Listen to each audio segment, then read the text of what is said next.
When a loved one departs, we don't just mourn their absence. A profound need awakens within us to understand what happens to their soul, where it is now. Can they hear us? Do they see us? Death isn't the end. It's the beginning of a journey. Because when the body dies, the soul awakens and embarks on a deep 9-day process.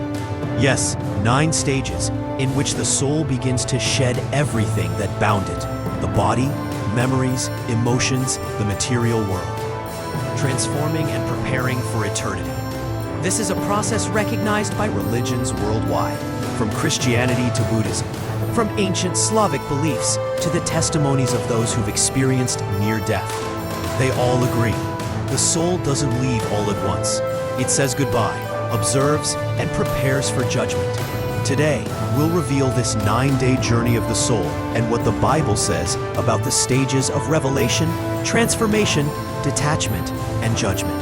But pay attention, because understanding what happens in these 9 days isn't just for healing.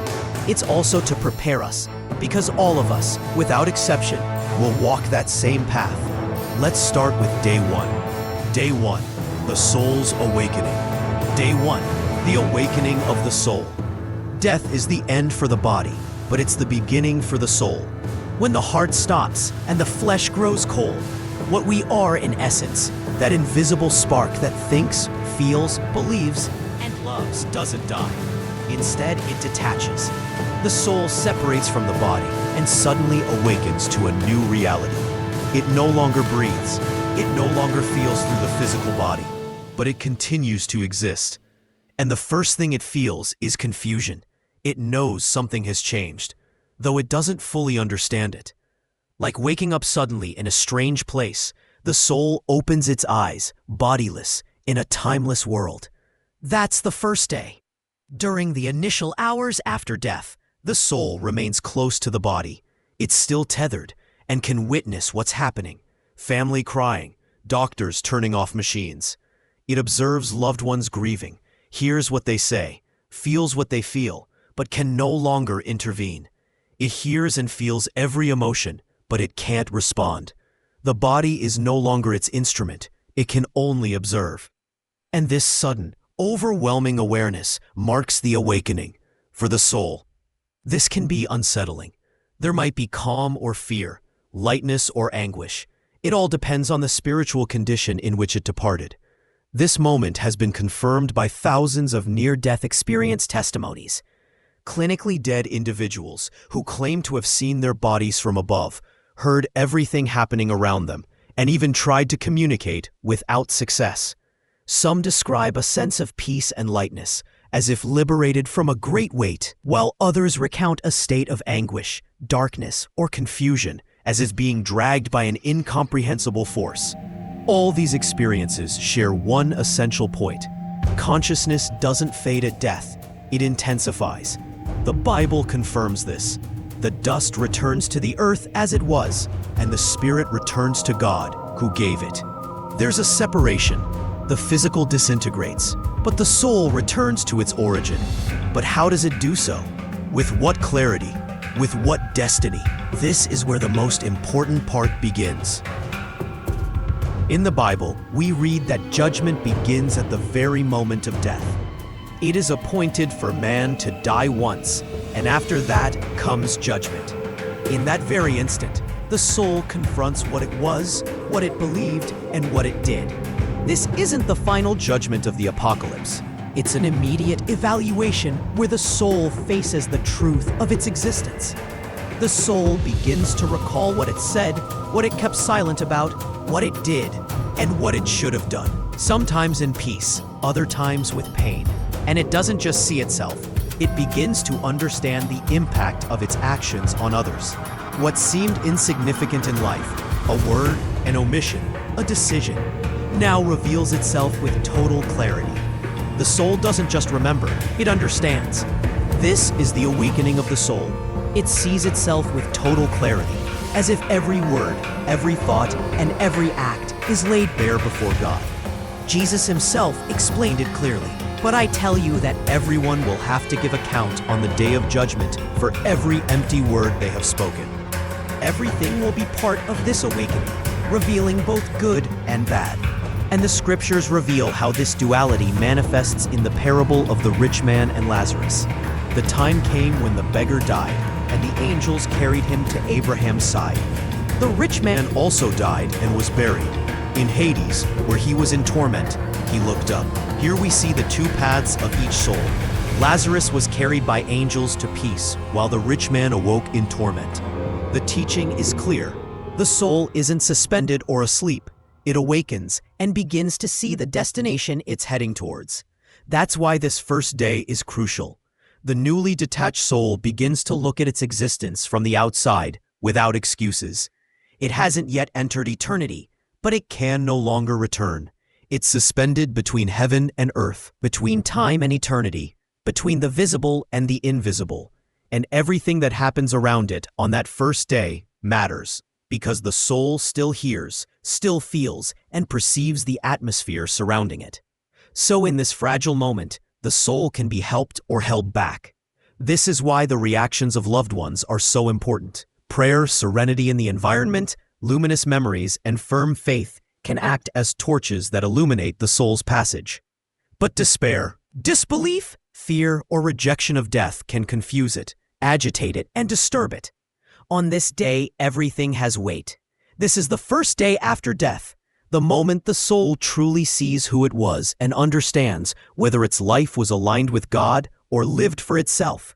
And though it hasn't fully crossed into eternity, the path is already marked. On the second day, the soul is no longer as confused as in the first instant. It begins to understand.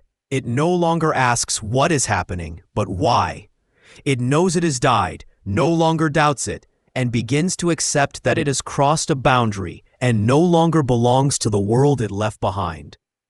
On this second day, the soul remains emotionally linked to the important people, places, and moments of its life. It can still visit the places that marked its life, its home, its room, the corners that hold its story. And it can approach the people it loved, accompany them in their grief, hear their thoughts, and even perceive their emotions. But all of this happens from an invisible and inevitable distance. It can no longer intervene. It only observes and comprehends. On this second day, the soul needs consolation, not earthly words, but spiritual light. That's why sincere prayer, serenity in the environment, luminous memories, and the love of those around it are fundamental. It's a moment when the soul needs to feel that it's not alone, that it hasn't been forgotten, and that its life had a purpose. The scriptures don't describe this process as an emptiness, but as a living transition. And on this second day, that transition becomes more emotional than physical. In the parable of the rich man and Lazarus, Jesus reveals something profound. The rich man, tormented in Hades, begs for help. But Abraham's response is clear. Son, remember that in your lifetime you received your good things, while Lazarus in the same way received bad things. But now he is comforted here, and you are in agony. This verse shows a crucial truth. The soul remembers its life. It remembers its actions, its decisions, its faith, or its rejection. Comfort or torment doesn't come from external punishments, but from what the soul discovers within itself. And on this second day, that realization begins to awaken. The soul starts to understand that it left things unresolved. It perceives what it should have said, what it should have healed, what was true, and what was fake. It begins to experience, with painful or peaceful clarity, the spiritual consequences of its history. Everything that seemed small in life, a word, a gesture, an omission, now reveals itself with weight. Consciousness expands. There are no longer excuses or self-deceptions.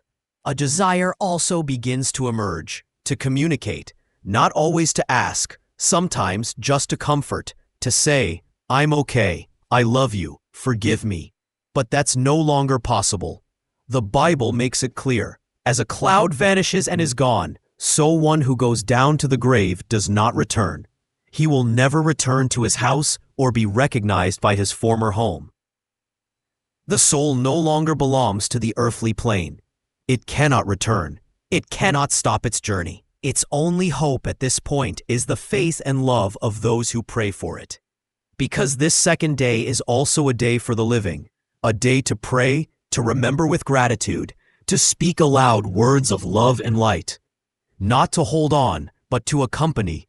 Not to ask, "Why did you leave?" but to say, "May your soul continue in peace." Because at this point, those words do reach. The faith of the living can give strength to the soul, while despair, conversely, can confuse it, hold it back, and make detachment more difficult. So the soul progresses on its second day, with more clarity, but also with more pain or more peace, depending on how it lived. It hasn't been completely guided yet, but it no longer clings as it did before. On this second day, the soul no longer doubts that it has died, but it hasn't completely let go. It begins to say goodbye internally, even if it doesn't express it, and in that process, it needs accompaniment, not of words, but of light. But its journey isn't over. The deepest part is still to come. And when the third day arrives, something within the soul changes irreversibly, because what was astonishment on the first day and acceptance on the second, on the third becomes something even greater, renunciation and revelation. On the third day, something within the soul changes definitively. It's the moment of acceptance. It no longer clings with the same force to the life it left behind. It knows it has died, that its time on earth has ended, and that the existence it knew is gone forever. It can still feel the love of its loved ones, but it begins to perceive it differently, no longer as a physical presence, but as a spiritual energy that accompanies it in silence. This is the day the soul begins to look forward. It no longer just remembers the past or revisits the places that marked its history. Now, it feels the bridge with the physical world starting to weaken. And while that can bring a certain sadness, it also liberates. It's a moment of inner transition. Nostalgia gives way to the awareness of the eternal, and the earthly begins to lose its weight. In this state, the soul no longer sees itself solely as a child, mother, spouse, or friend. It begins to recognize itself for what it truly is, an eternal essence that has passed through one stage and is now being led towards another. That's why this is also the day when many souls, if not guided by prayer and faith, can feel lost. They no longer have a body to return to, nor an earthly identity to cling to. The ego, achievements, mistakes, everything is reduced to its true value, and only what was true remains. This is the moment when the soul truly begins to let go. What was a physical detachment in the first few days now becomes an emotional and spiritual detachment. But this detachment doesn't happen automatically. If the person left unresolved issues, overly intense attachments, or repressed emotions, this process can become slower and more painful. That's why what the living do remains crucial. If family members fall into despair, if they cling with pain and cry out to heaven without peace or faith, the soul can feel it as resistance. On this day, the soul no longer wanders its house or stays by its body. It may still observe its loved ones, but increasingly from a distance. The Bible doesn't describe this process as an exact chronology, but it does give us deep spiritual signals. Jesus said, "You will know the truth, and the truth will set you free." This is a truth the soul now begins to live, because on this day, it not only understands its death, it accepts it. It accepts that its journey continues, that its life was a stage, not the whole, and that acceptance is key to what will come. Also on this day, the soul begins to perceive that its judgment is not a threat, but a revelation. It no longer defends itself, no longer justifies itself. It simply contemplates what it was, the good, the bad, and the incomplete. On this day, the soul sees itself with clarity, no longer as the role it had on earth, but as what it truly is, an essence created by God, which lived a stage and must now continue its journey. It detaches from titles, from ego, from memories that bound it. And that renunciation isn't painful. If there is faith, it is rest. By ceasing to struggle, the soul opens an inner space for what will come and begins to prepare for revelation. Because acceptance isn't passive, it's a transition to something greater. Thus, the third day becomes a decisive moment. The soul is no longer in conflict with its departure. It no longer fights with death. It begins to walk towards the unknown with a different inner disposition. It no longer wants to return. It only wants to understand where it's going. And it will be on the fourth day when the most surprising part begins. The soul will not only see what it was, it will begin to see the true meaning of everything it lived. On the fourth day, the soul stops looking outward and begins to look inward. It no longer observes only the world it left, nor seeks comfort in those who remain. Now it is led to contemplate its history, not with the eyes of human memory, but with the eyes of truth. And what it sees is not just a series of memories. It is its entire life unfolded before it like an open book. On this day, the soul contemplates its existence as if a book is being shown to it page by page. But it doesn't see it from its human perspective. It sees it from the gaze of truth, from the gaze of God. Every decision, every word, every thought, every gesture, everything reappears with clarity. But the most impactful thing isn't what it remembers, but how it feels. The soul no longer just sees what it did, it understands what it caused in others. This moment has been described in many testimonies of people who have had near-death experiences. They speak of a quick but total review where every moment is relived from another perspective, as if they also experienced it from the heart of those who were affected by their actions. Not everyone experiences it the same way, but those who are spiritually prepared often describe this stage as a moment of profound peace, a pause between detachment and ascension. And it is here that the soul begins to see what it didn't see before, the meaning of its life, the trials, the moments of suffering, the encounters that seemed casual, the doors that opened or closed. Now they take on another meaning. Nothing was random. Everything was part of a larger plot. The soul doesn't just understand its history, it begins to see the purpose behind it. There isn't a verse that says it in exact terms, but the Bible hints at it again and again.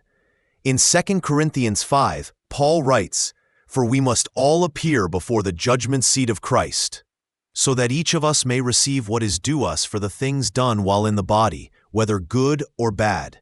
That moment of comparison isn't just external, it's internal. The soul sees itself in that tribunal of truth and understands its spiritual state directly. And in that tribunal, the defense isn't words, but lived truth. On this day, spiritual encounters can also occur. Many testimonies narrate how the soul sees deceased family members, people of faith who departed earlier and who now appear not as ghosts, but as luminous presences that accompany, offer comfort, and guide. Beloved figures who left earlier, family, friends, even spiritual beings of light, can appear not to judge, but to accompany. Their presence comforts, guides, sustains. These are beings who were also redeemed and who now serve as silent witnesses in this moment of revelation. But not all souls find that company. For those who lived far from God, this fourth day can be hard, not because God rejects them, but because the soul begins to feel the emptiness it once filled with fleeting things. What once seemed sufficient, success, pleasure, vanity, can no longer sustain it, and that emptiness speaks. That's why this day has been called by many the moment of anticipated judgment, not the final judgment, but an inner verdict that leaves the soul knowing, with pain or with peace, what its destiny will be. The scales have already tilted, not by decree, but by revelation. The soul no longer asks what it did, now it knows who it was, and that truth is impossible to hide. What comes next will be even deeper, because the soul will not only understand its history, it will begin to comprehend the eternal purpose behind it. And it will be then, on the fifth day, when its gaze rises above time and it begins to see the world not as it knew it, but as God sees it. On the fifth day, the soul begins to see with different eyes. It's no longer limited by earthly impressions or by the memories that tie it to what it experienced.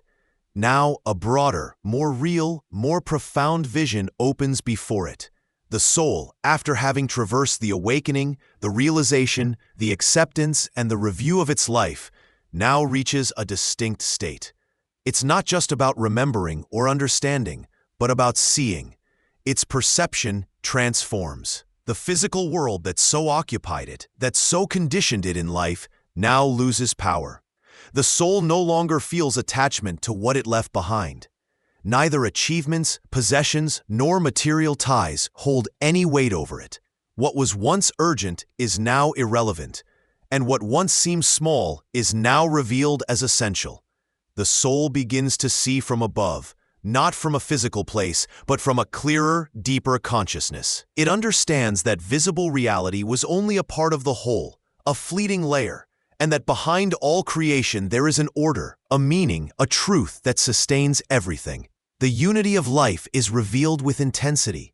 Nothing was coincidental. Every encounter, every loss, every joy, every fall, everything was intertwined within a spiritual network vaster than it ever imagined. The soul understands that pain, fame, power, or money, which so occupied its attention in life, now have no value whatsoever. Everything that was a cause for struggle, pride, or vanity now falls like dust, and what remains, the only thing that endures, is love, truth, compassion, and surrender. The soul understands at this moment that no good has been lost, nor any evil hidden. The spiritual laws it once didn't understand now reveal themselves with clarity, and in this revelation there is no punishment, but learning. The soul begins to comprehend the unity of all creation, not as theory, but as an experience. It recognizes itself not as a separate being, but as a living spark within an eternal plan.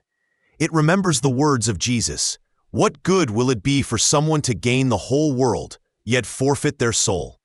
The soul understands that it could have had everything on earth, but if it didn't cultivate its spirit, if it didn't love, if it didn't surrender to what truly matters, then its life was empty. The soul knows who it was, what it did, and why it lived. It knows that the journey continues, and although it hasn't reached the end, it's very close. With this new vision also comes a more intimate revelation. The soul begins to intuit its eternal destiny. It feels it within and recognizes it. It has seen its life, understood its choices, comprehended the quality of its surrender and its love, and now in its deepest core, it begins to know where it is heading. If the soul has walked far from God, if it has lived for itself, if it has closed its heart to true love, it knows it, it feels it, it doesn't need anyone to tell it. And if, on the other hand, it has loved, served, forgiven, sought the light even in the midst of darkness, then that peace begins to grow within it like a sure whisper. This day is the threshold of clarity, but what comes next will be even more decisive, because on the sixth day, the soul will begin to separate definitively from the world, to approach irrevocably the destiny that corresponds to it. On the sixth day, the soul takes a silent but immense step. It stops seeing itself as a body that has lost its life and begins to recognize itself as what it always was. The process of physical detachment has ended, but the most transformative part happens now. The soul breaks its last emotional and mental ties with what it believed itself to be on earth. It no longer identifies as a mother, spouse, worker, leader, or child. It no longer defines itself by its history, its titles, its past. All that is left behind, not as forgotten, but as something that no longer contains it. The soul enters into a full spiritual consciousness. It understands that what it lived on earth was a stage, a fleeting form, a necessary but limited experience. Now it recognizes itself as an eternal, indivisible soul, created by God, not to last a few decades, but to participate in the mystery of eternity. This awakening isn't sudden, but on this sixth day, it achieves clarity, and with that clarity comes a different peace, the peace of knowing that true identity does not die. The Bible revealed this long ago. God has put eternity in the hearts of men. That eternity isn't a future promise. It's a living seed inscribed in the depths of every being. And on this day, that seed is fully activated. The soul no longer clings to anything temporary, not the face it had, nor the voice with which it spoke, nor the body it used. It now knows that the essential is not seen with physical eyes, and that its true face is invisible yet real. And yet, the soul is not completely disconnected from the living. In certain cases, it can establish a connection, not as an apparition or a return, but through love and light. Souls that progress in peace, in faith, in surrender, can radiate that luminous presence towards their loved ones. Sometimes it feels like unexpected peace in the midst of grief, or a deep comfort that defies explanation. The soul doesn't speak, it doesn't manifest, but it loves, and that love can be felt. This is a moment of profound spiritual growth, because by leaving everything external, the soul doesn't get lost, it finds itself. It no longer depends on its biography to know who it is. It discovers that its essence was never defined by its history, but by its relationship with God. What it did was important, but now it understands that the most important thing was who it became. And if that conversion was real, if there was humility, seeking, redemption, then this true identity shines brightly. The sixth day is, in many ways, a birth into the eternal. What comes next no longer belongs to the world of memories or earthly ties. The soul is ready for the definitive. Judgment is not a threat, but an appointment, and eternity, which once seemed abstract, now becomes close. But before crossing that door, there is still one more stage. The seventh day will mark the beginning of the irreversible step, a threshold where destiny will be sealed, and the soul will know without any doubt whether it will enter the fullness of God or remain far from Him. The seventh day arrives with a distinct calm. It's not the peace of physical rest or external silence. It is a profound, pure spiritual peace that arises when there is nothing left to hold on to and nothing left to fear. The soul has understood the essential. It has reviewed its life, recognized who it truly is, and now, for the first time since leaving the body, it no longer desires to return. It's not resignation, it's clarity. The soul knows its time on earth is ended, and it sees this not with sadness, but with gratitude. It no longer feels attachment to what it left behind. It looks tenderly at its loved ones, remembers the places where it was happy, the faces it loved, the moments that marked its history. But there is no desire to hold on to anything. There is only a silent and loving farewell. This is a day of serene observation. The soul contemplates its loved ones from above, not with anguish, but with compassion. It sees them continuing, striding, remembering, and understands that true love is not broken by death, that in some way it remains present where there is faith, where there is memory, where there is sincere prayer. Sometimes the soul perceives that someone is praying for it, that someone lights a candle, utters its name with hope, performs a good deed in its memory, and that, though the living may not perceive it, continues to nourish its passage, because love still holds power beyond the grave. There is also an emotional closure on this day. The soul bids farewell to its human attachments, the house it inhabited, the body it used, the projects it left unfinished. And that farewell doesn't hurt, because it has understood that the eternal begins when the temporal is released. It is, in a sense, but gay of invisible transition. The soul is still on the threshold, but it has already accepted it. It knows that the moment of crossing is approaching. It no longer asks what will happen. It doesn't demand signs, doesn't need guarantees. It only waits in peace, knowing that what comes will be definitive, not because it knows everything, but because it now trusts. And it is in this repose that the soul strengthens itself for the last time. Every prayer that arrives, every act of love offered in its name, every memory that blesses instead of clinging, adds light to its passage, and that light, though invisible, illuminates the path it will soon have to cross. The 8th day will mark that crossing, the moment the soul will leave behind all ties with the world, and it will be then that it will discover, without veils, the eternal face toward which it has walked since the first day. This is the moment that changes everything. The soul has traversed 7 days of awakening, review, detachment, and understanding. Now comes the point of no return, the crossing. The soul must now enter eternity. Until now, the soul still felt a tenuous link with the world, memories, emotions, prayers, glances seeking it from earth. But today, that connection is completely severed. This is the final detachment from the material world.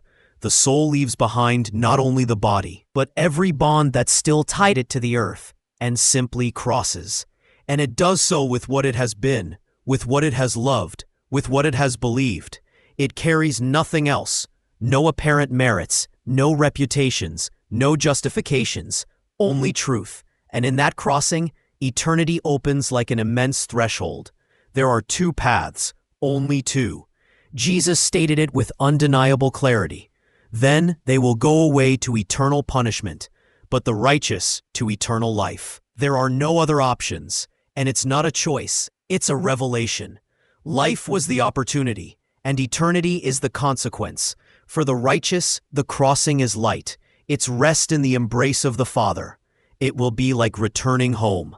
Jesus promised it with tenderness and power. I am going there to prepare a place for you.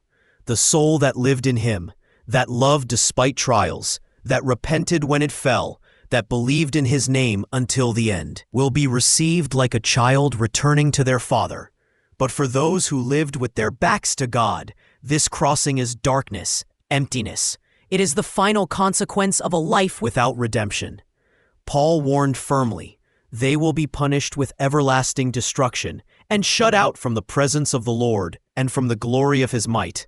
The soul that did not want God in life cannot dwell with him in eternity, and that punishment is not momentary, it is eternal. However, even in this instant, intercession can tip the scales.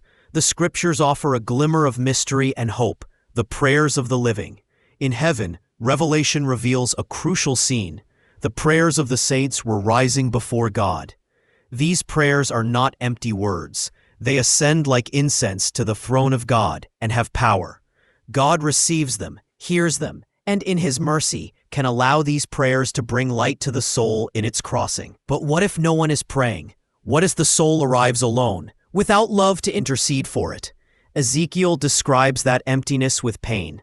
I looked for someone among them who would build up the wall and stand before me in the gap on behalf of the land, so I would not have to destroy it, but I found no one. When there is no one praying, when there is not a single intercessor, the soul that crosses without prayer, without someone who has stood in the gap, may face judgment in solitude. That's why prayer for the dead is intercession. It doesn't change what the soul decided in life, but it can illuminate its final passage, offer comfort. It can be the last drop of mercy permitted by God. Thus ends day 8. For some, it is the passage to the eternal home. For others, the beginning of eternal separation. But all cross, all face it, and what they find on the other side will be the exact reflection of what they chose in life. Tomorrow will be the last day, the day when destiny is fully revealed, the day when there will be no more questions, only truth and eternity. The soul has crossed. It is no longer between the visible and the invisible, nor between time and eternity. This is the definitive day, the day when everything is sealed. Everything it lived, believed, and decided is now presented before absolute truth. Today, eternal destiny is revealed. This is the definitive judgment, God's eternal determination. The soul presents itself as it is, stripped of excuses, illuminated by truth, and the books are opened. The Bible describes this moment with a powerful and clear image. And I saw the dead, great and small, standing before God, and books were opened. Another book was opened, which is the book of life. There, the true history of each soul is written. Not what it seemed, but what it was. Not what it said or promised, but what it believed and what it did.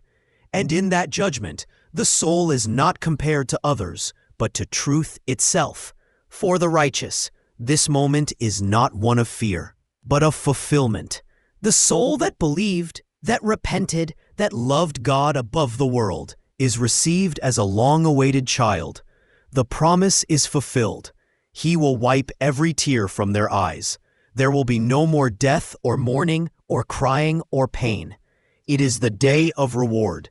This is our God. We have waited for him, and he will save us. And then comes the moment when the soul hears those words everyone longs to hear. Well done, good and faithful servant. Enter into the joy of your Lord. But not everyone hears that voice. For those who lived ignoring God, despising his call, rejecting the light, the judgment will be different. There is no more opportunity. Jesus was clear. Depart from me, you who are cursed, into the eternal fire prepared for the devil and his angels. The soul that did not want God in life cannot dwell with him in eternity. Its name is not written in the book of life, and Revelation states it plainly. Anyone whose name was not found written in the book of life was cast into the lake of fire. But there is something we must understand clearly. God does not want to condemn anyone. It's not vengeance, it's justice, and above all, it's consequence. Because God doesn't send anyone to hell. It is the soul that decides its destiny. Every choice, every rejection, every act of love or selfishness was a step towards its eternity. God offered grace, the cross, forgiveness, the path, but the soul chose, and now judgment only confirms that choice. What the soul sowed, it now reaps. What it wanted in life, it now has forever. And so ends the 9-day journey, and eternity begins. This transition after death is a mirror of life. Because the soul is not magically transformed at death, it only harvests what it sowed. There are only two paths, eternal life or perdition, joy or separation. And that decision is not made after death. It is made now, while you still breathe, because you can still choose. The big question isn't whether we will die, but whether we are prepared to cross that threshold. Have we lived with awareness of the eternal? Have we loved with truth? Have we responded to God's call, or have we silenced it among the world's distractions? Because every word, every choice, every act is already writing your story in the book that will one day be opened. And when that day comes, there will be no more time. God doesn't force, God calls. And this message is part of that call. Where will you spend your eternity? That is the question you can no longer postpone. It doesn't matter how old you are or how far you think you've fallen. Today, you can return. Today, you can write your name in the book of life.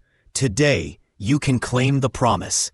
If you have understood or felt it, make an act of faith. Write in the comments, Jesus, I trust my eternity to you. Because Jesus is the only door. He himself said, I am the door. If anyone enters through me, he will be saved. So write this declaration in the comment box. Jesus, I trust my eternity to you. Because Jesus is the only way to eternal salvation. Your past, your failings, or your doubts don't matter. Jesus' door is always open out of love. A door that leads to forgiveness, peace, and eternal life. Remember to like this video and share it so that other believers can know the path of the soul. Blessings to you and your family.